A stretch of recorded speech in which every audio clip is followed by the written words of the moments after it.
The symbolism of the ship being on the shore instantly, of course, is that when you have the Christ realization, that's the end of all inner turbulence. However, this does appear in the outer. This isn't allegory. This is the visible expression of infinite consciousness through the Christ mind, appearing visibly as event.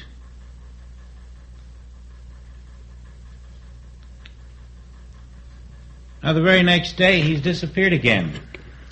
Doesn't say that he had a ship or anything. He just isn't there.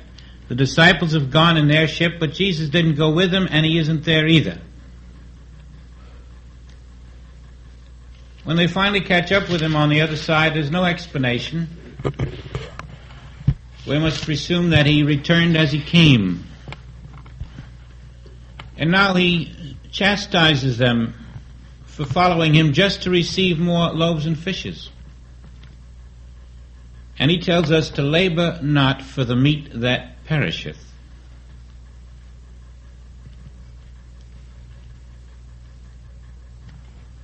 He's giving us a clue to what he just did. Labor not for material things. That's the meat that perisheth.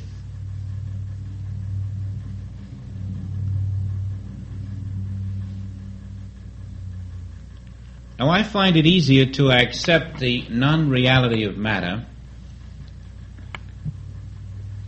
when I combine the spiritual teaching that there is no matter with the scientific explanation of what matter is. Then it seems to reinforce, and they agree.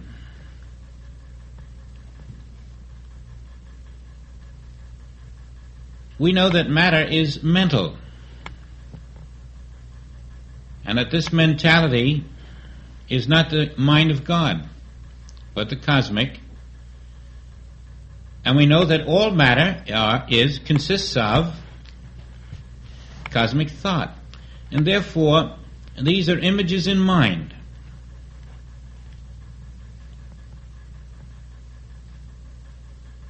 And that's the only place where they exist, and that's the only place where they have power. But when we insert the idea that these images in mind are atoms, then we have a clearer-cut picture of why they seem to have power. Because now you take that which is called the visible sea. How do you see it except through your visible eyes? And so the visible sea and the visible eyes, both being atoms, when you see something turbulent, you're seeing the reaction of the atoms of your eyes to the reaction, in their reaction to the atoms of the water. It's atom to atom, which causes the appearance of this disturbance. Every problem that you see is the activity of that which is the problem or the cause, and your reaction to it through your eyes to that physical thing which is causing the problem. But because matter is atoms, the atoms of the thing and the atoms of your eyes are in a reaction. And the atoms of your eyes are as much in the cosmic mind as the atoms of the thing. And so the atoms of your eyes are cosmic thought, the atoms of the thing are cosmic thought, and it's all a self-contained lie. All of our world, from the atomic standpoint, is the reaction of the atoms of your physical self to the atoms of the world around you, and that creates the appearance of your world. And so we have a cosmic radioactivity. And this is probably a scientific explanation of the word mist in Genesis. The mist that covers this earth is cosmic radioactivity. And it doesn't bother us normally to live in radioactivity because that's all we are. We are radioactive atoms. And the things we see are radioactive atoms, and the difference in the vibration of one against the other makes all of the things we call time and space and motion and shape and size and texture and density. Everything is the relationship of one set of atoms to another set. And every object that you call tin, wood, or gold is nothing more than the relation of its atoms to your atoms, your sense atoms. Remove the atom, and there's nothing there. And the Christ consciousness does just that. It removes the belief in the atom, and there's nothing there. The material world is gone. Because all it consists of is atoms responding to atoms. It's a sort of relative radioactivity.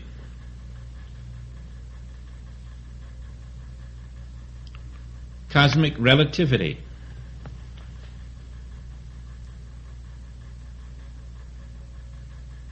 But God made nothing to decay, to degenerate, to die.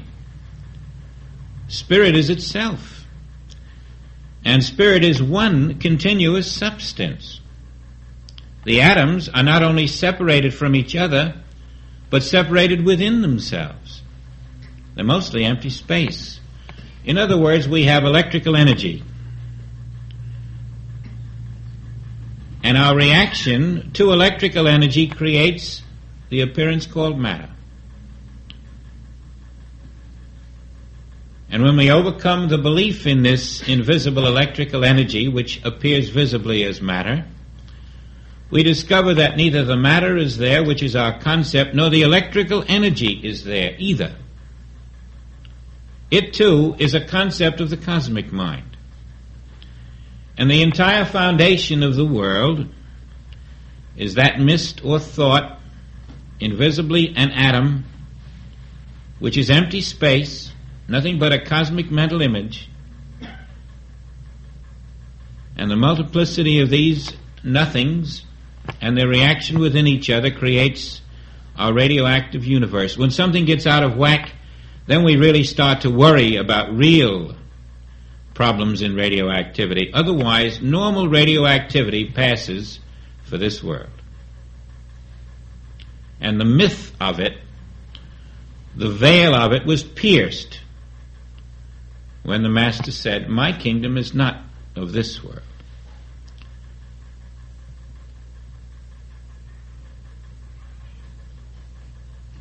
Well, they didn't want to learn anything about atoms. They didn't want to learn anything about the myth of matter or mortality. They wanted more bread. And so they followed him. And he said, "No, you didn't want to learn anything. You just want more bread. That's not my function. My function is to reveal the kingdom of truth, of heaven on earth, of reality, of the one continuous substance in perfect law, ever maintaining its own perfection as the only existence here."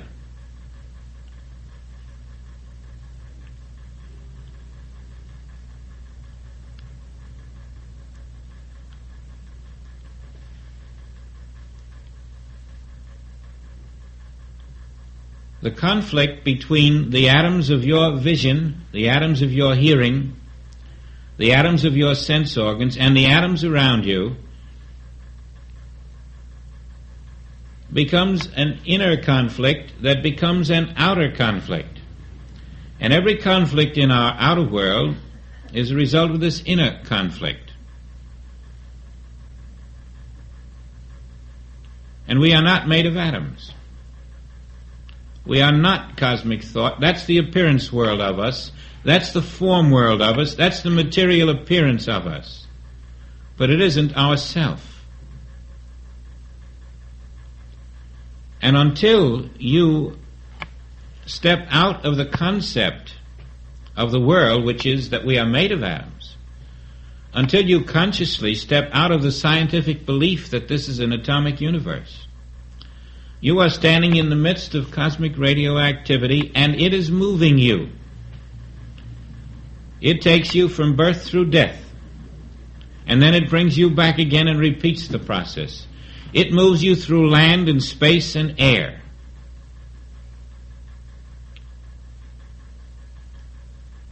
In a false identity, in an up and down, good and evil world, which is not the invisible, present kingdom of perfection.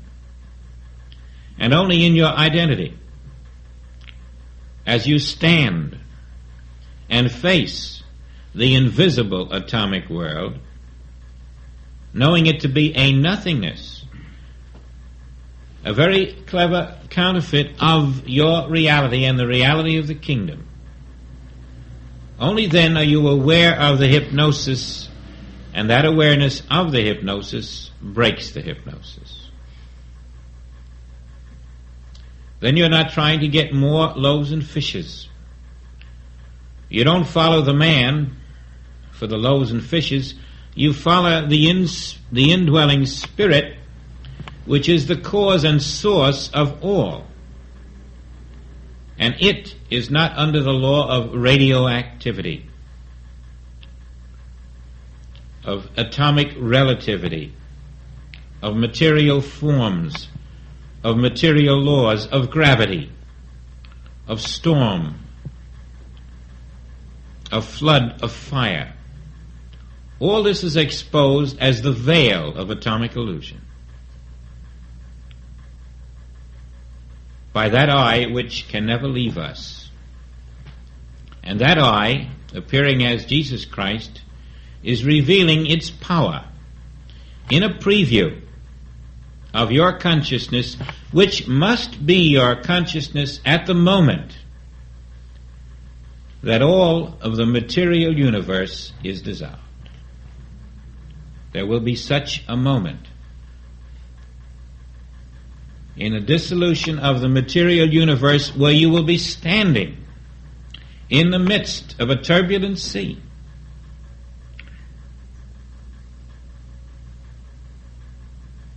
There will be gnashing of teeth. There will be frantic effort. There will be material effort with material powers to overcome apparent material powers. And in the midst of that, we shall stand upon the still water of identity, without oars, without physical effort, without material belief, in the knowledge that God is not in the atom. God is not in the windstorm. God is not in the flood. God is not in the fire. God is in no material thing. And yet, only God is present. And that is my being. And it is the invisible being where all of the frantic effort of the world is taking place. This is a preview of the end of the world and the consciousness that will stand in the midst of it.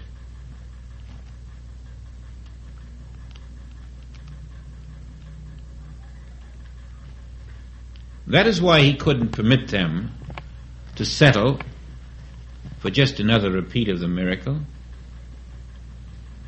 He was building the consciousness of Christ on earth, the consciousness of the invisible, perfect universe. And these were but signs that such an invisible universe could be brought forth in the midst of turbulence when no human hand could do it. And instead of recognizing that he was revealing what is ever present, they said, "You're doing wonderful miracles." And he kept saying, "No, no, no, I'm not doing miracles. I'm showing you reality is here for anyone who can accept it."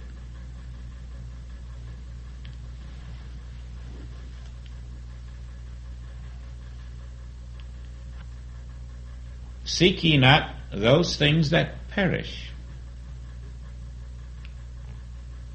The material world and its possessions perish. Know who you are. Extend your knowledge of who you are to your neighbor. Hold that identity as the infinite reality of all that is, and you are sowing to that which does not perish.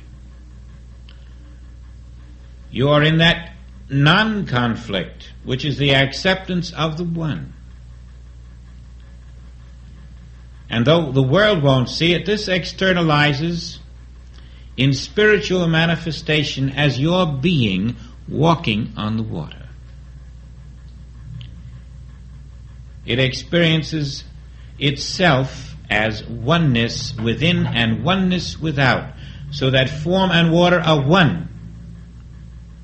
One harmonious activity. The same way you will walk in the sky,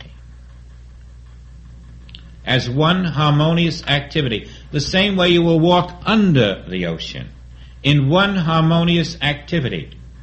It will be an interactive consciousness, expressing without obstruction.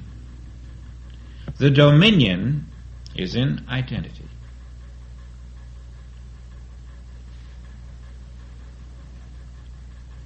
Never do we try for the external event. That's what perishes. We don't go out on the water to walk on physical water. We don't go out to improve or correct or heal. We walk on the inner surface of the water, in the invisible spirit, in identity, accepted with no opposite.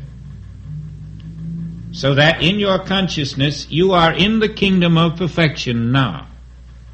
Regardless of what you see, your kingdom is perfection, infinite. Your attention is turned away from the five-sense world to the invisible kingdom of perfection. You're laboring for that which does not perish. And therefore you are in oneness with it. And that oneness with it is the power. Because now there's no division within, and therefore when you are seen visibly walking on the water without, there's no division there. Yes, only one was able to show that.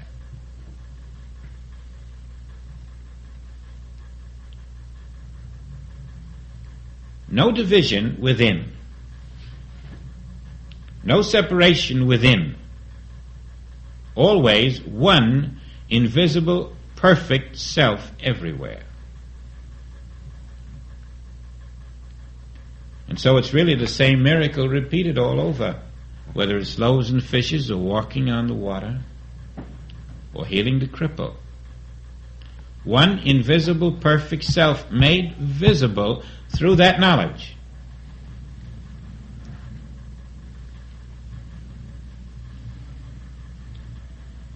There are four elements: water, earth, air, and fire. There used to be a belief that we have four bodies, one for each element. We have a body of water. And that symbolized the emotional state, the body of emotions. Always water symbolized the earthly body.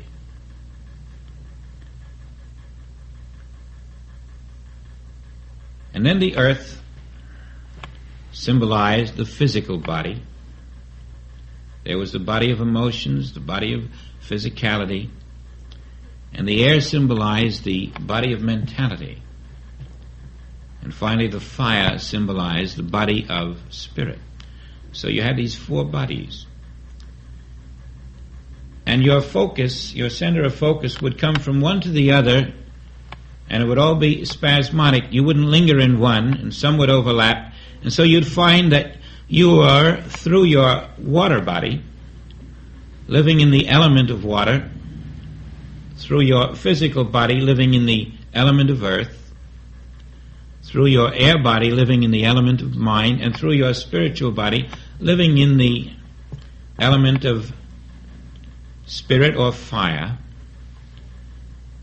And you would be moving from one another. Each body could only interpret its world. Each one was limited to its own world.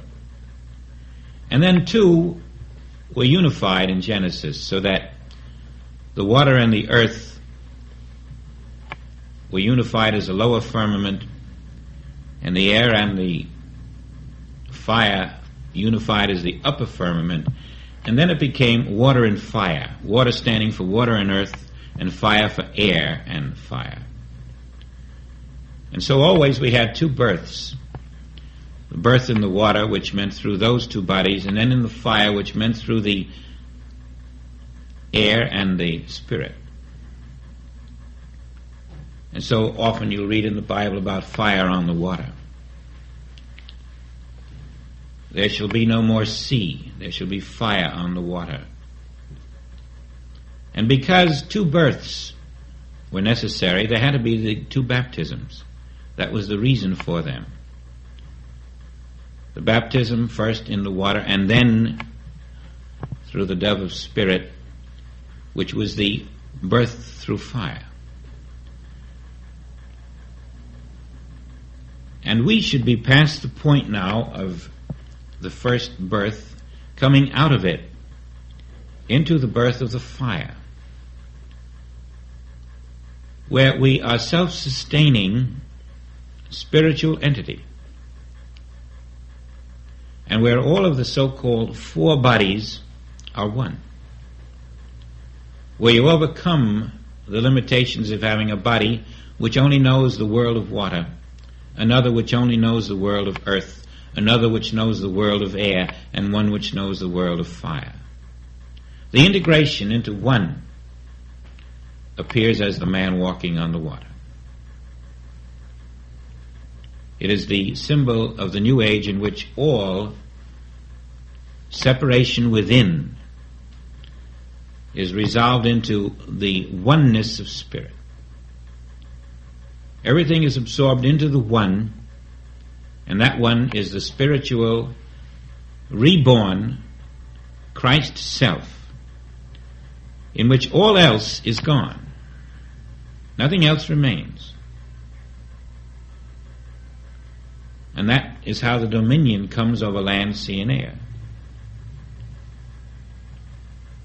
The fourth, the spirit, the fire, takes dominion over the other three. And we're in the upper firmament, the living waters.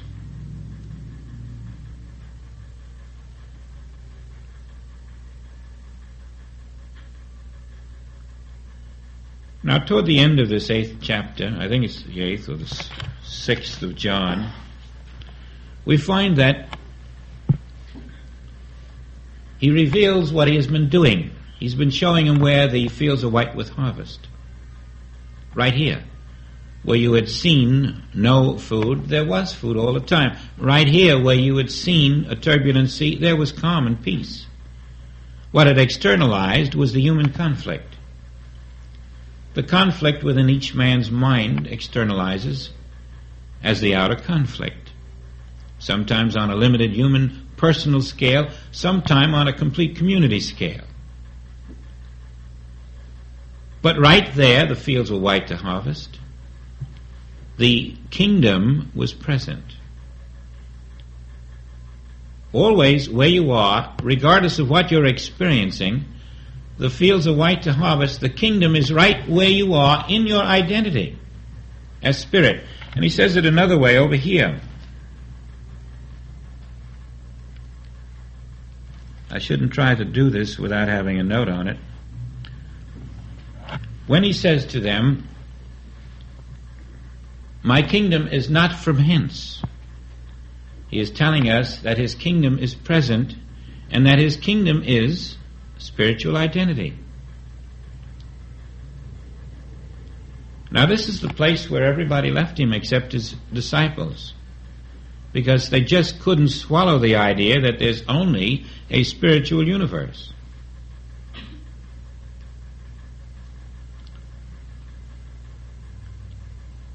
And if they hadn't left him, we might not be sitting here today. But they left him, and then the church formed and left him. It has not accepted a spiritual universe. The church is part of those who said it's too hard a teaching for us too.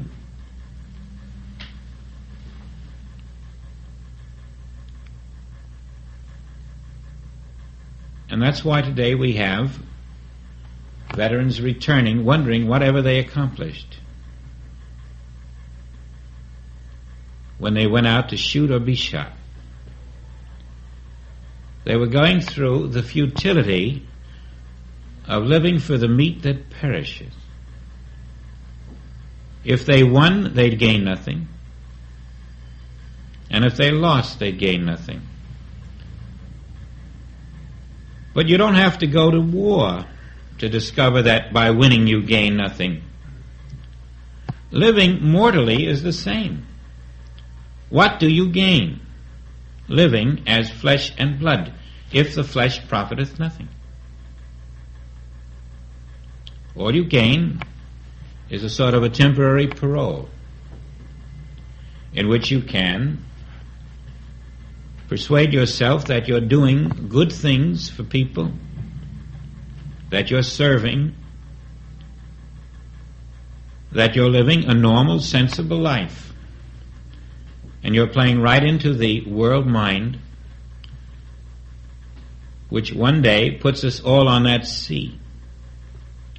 Because we were fooled into laboring for that which is not forever.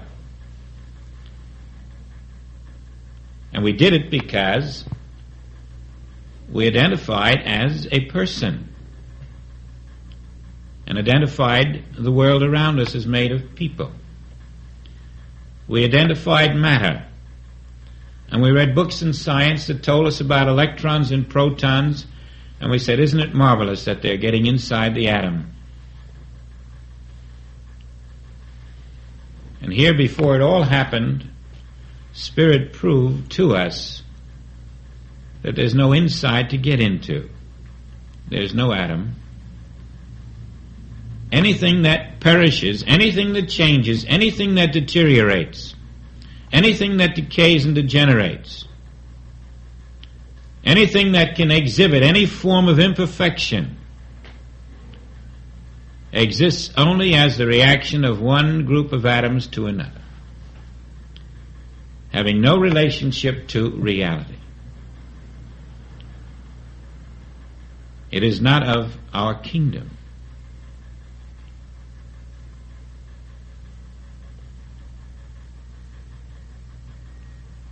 Now, if tomorrow were that moment when all matter dissolves, it would be very important today to be in the consciousness of truth.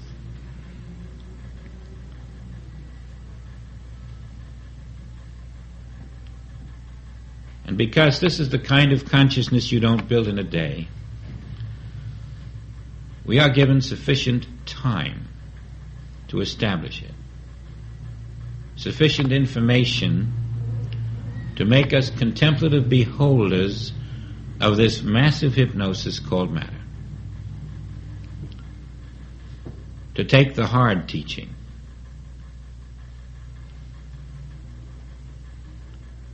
And not to say I understand it, not to say I agree,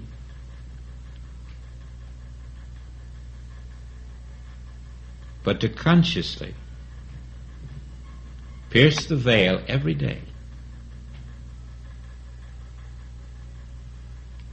until your agreement deepens into that conviction which says, I have the key to the non-reality of matter. And I can prove it at will. I can step out of material belief and watch harmony take place before my eyes. I can step out of material belief and watch invisible harmony from far off move into the visible area with the speed of light. But I'm not standing in two places. I'm not saying I believe it, but I'm waiting to find out if it's really true. Because that mind that's waiting to find out if it's really true is not living in the spiritual universe. It is the barrier. It's still living on the other side of the fence, in the veil, and it is standing between the very activity of spirit that we wish to behold and therefore must be eliminated. We must catch the mind in all of its little traps. Every remnant of anxiety, concern, worry, doubt, fear is the trap. Every moment of unbelief is a trap. And every time you're caught in the swirl of reaching out to protect physical things without recognizing first the spiritual nature of all that is around you in this universe, you will find you're struggling on the sea with an oar, and the wind is really blowing. When the easy way, the only way, is grace manifest through the consciousness which is not a material you, not a material brain, not a material body, not a material mortal person going about your daily life, but that invisible living spirit. Now, if some of you have brought in your little charts or notes on identity, and you feel you can put your name on them and put them up here and let me look at them and return them to you next week, that would be wonderful if you care to do that. I'll put some comments on them.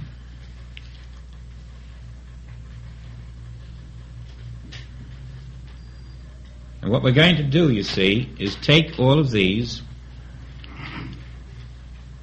and sort of make a collage of them and come up with the best ones.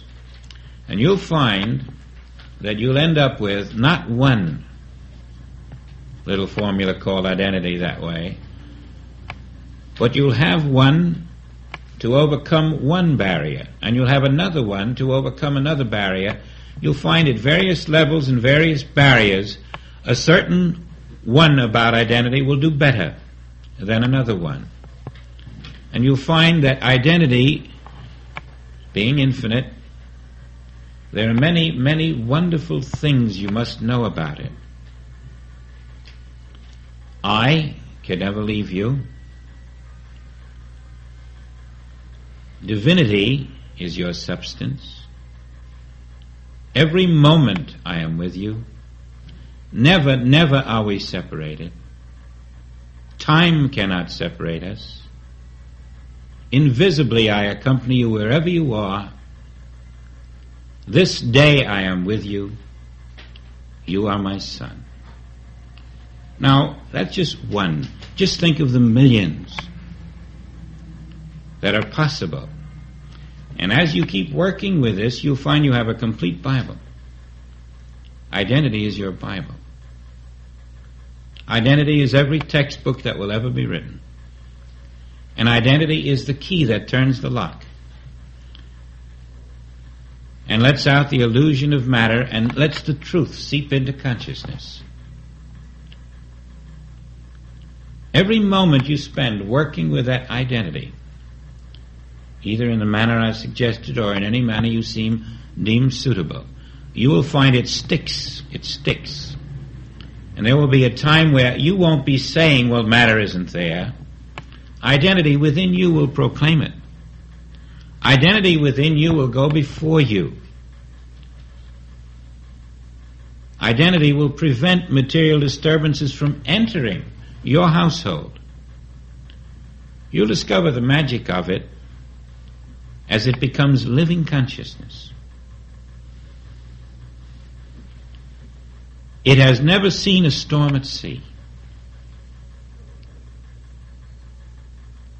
The identity called Jesus Christ saw no storm at sea. It is I, be not afraid. There was no storm to remove, you see. There was only false identity. And out of false identity can only come a false appearance. But true identity reestablishes the reality of harmony. I'd like to keep those for a week, if I may, whatever you've put up here. And then I'd like you all to accept this book as a token of our appreciation to you. Everyone who's here has a book here, and thanks very much.